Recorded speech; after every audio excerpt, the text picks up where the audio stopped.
Okay, so Palantir is not looking so pretty right now, and actually, it's slipping more aggressively as the time goes on. I mean, literally, this stock was slowly dropping earlier in the day, but man, it fell off a cliff about an hour ago, and now we're down about 6.5%. You guys can see trading at $121 per share after just being this morning at $132 per share. So let's break down kind of what's going on right here overall with Palantir, sending their stock down right now. And this is an investment of mine. I'm in at $21 per share average cost.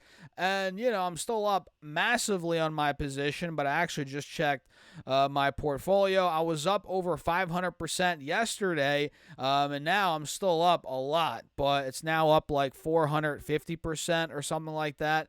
So it's come down a little bit here as the stock overall is starting to drop. So let's break down what's going on. Hit the like button, subscribe, join the Patreon down below for my portfolio updates, and check out the free stock email stock newsletter that's down below as well. So we are selling off, and it's not the end of the world because obviously we're up a lot still in the last over the last couple of weeks. And as you pull the layers back, as I pull the layers back, you'll see, all right, we're not looking so bad. You can see now we're down about $14 a share from the all-time high, which is probably like 10%, if that. Yeah, about 10% of a drop. So right now we're in correction territory. Barely. We're on the cusp of it pretty much. And we're at a big support level on this 30-minute chart. That's number one. You guys are noticing we held 118 and 120, really like 119, 120, 121 very steadily to end off May. We held that point. Now we're pretty much right back at it, so that's going to be a big spot in the short term to watch on these charts. And on the 1 hour, you're noticing, okay, how much of a support 120 is. And if I pull up the 4-hour time frame, here you guys will be able to see, okay, we're above the 180 SMA. You're noticing it right here. We're still holding that. We're actually pulling back to it, which is good. We'll see if this acts as support. And overall, I mean, hey, when in doubt, zoom out. We're still maintaining an uptrend. We're still over $120 a share. Yeah, we are under a little bit, under 125, which was that old all-time high.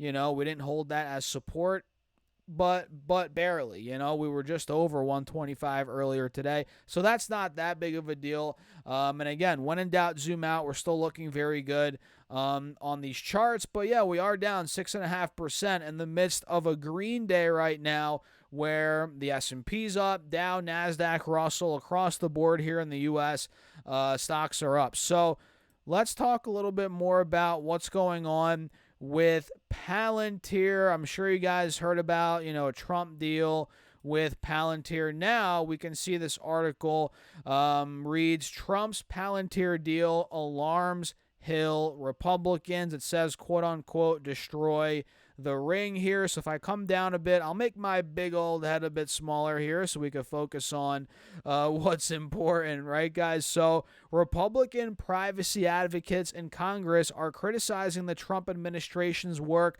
with Palantir to analyze what could become a massive pool of government data on Americans. President Donald Trump signed an order back in March that directed federal agencies to remove unnecessary barriers to data consolidation. Even before that, as the New York Times reported last week, Palantir had expanded the reach of its AI product within the U.S. government, potentially building an interagency database that would merge huge sets of government information on Americans from medical to financial. And Palantir provides, obviously, tech to companies and governments that helps them act on the information they collect, right? We're not going to dive too deep into what Palantir does here, right?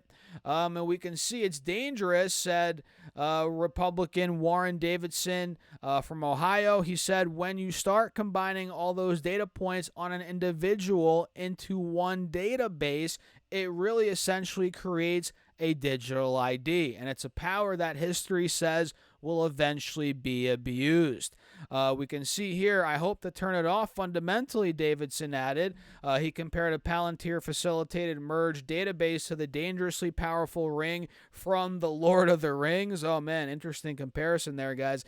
He said the only good thing to do with one ring to rule them all is to destroy the ring. And resistance like Davidson's is striking because few congressional Republicans have publicly challenged the president since his second term began, right? Neither the sweeping cutbacks of Doge nor Trump's punitive global tariffs have caused a real GOP rebellion, and the party is currently reinterpreting years of fury about deficits to push through a mega bill that adds trillions of dollars in debt, which we all know about that. You know, we're not going to get into that in this video. That's not really related too much to Palantir, but yeah, there's a little bit of, pushback in Congress right now, across some Republicans.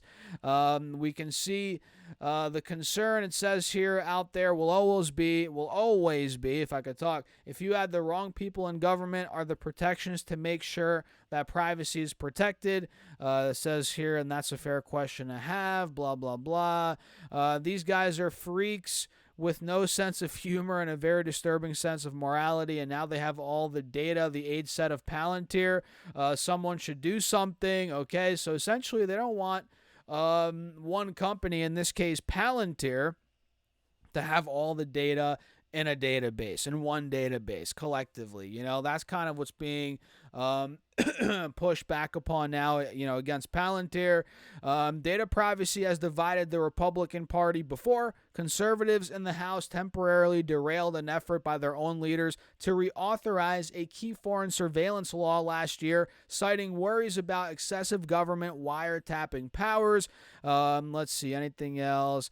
All I've seen is what's in social media, and it sounds bad. Republican Thomas Massey said, Kentucky, who played a lead role in last year's surveillance fight, said of Palantir. He said, I'm concerned.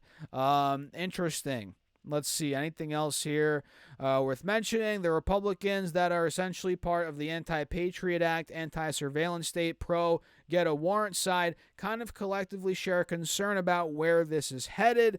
Again, with Palantir having all the data, one platform, one database, right? So a lot of these Republicans are concerned right now. Well, maybe not a crazy majority of them, but we have some of them, right? That includes Republican Nancy Mace, South Carolina, who told this news outlet that she has a lot of questions about Palantir's work inside the Trump administration. She said, I'm big on sharing data, but for the right purposes, and as long as we're protecting people's privacy. And the list goes on here. We have Susan Del Bean, Washington, or maybe not.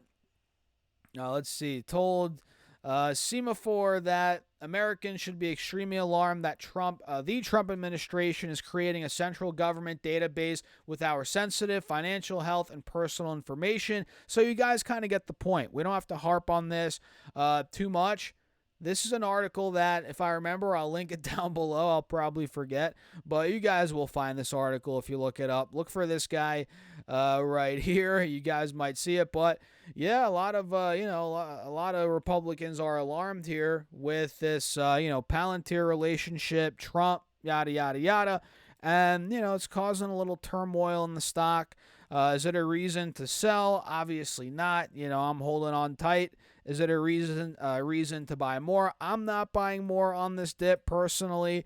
I think we're still a bit hot in terms of the stock price. So if I wasn't buying at 60, 70 bucks, why am I buying here, right? That's the way I'm looking at it. So I'm just holding on to what I got. And again, I'm in at 21 bucks a share average cost. I'm up hundreds of percent. I feel good with where I'm at.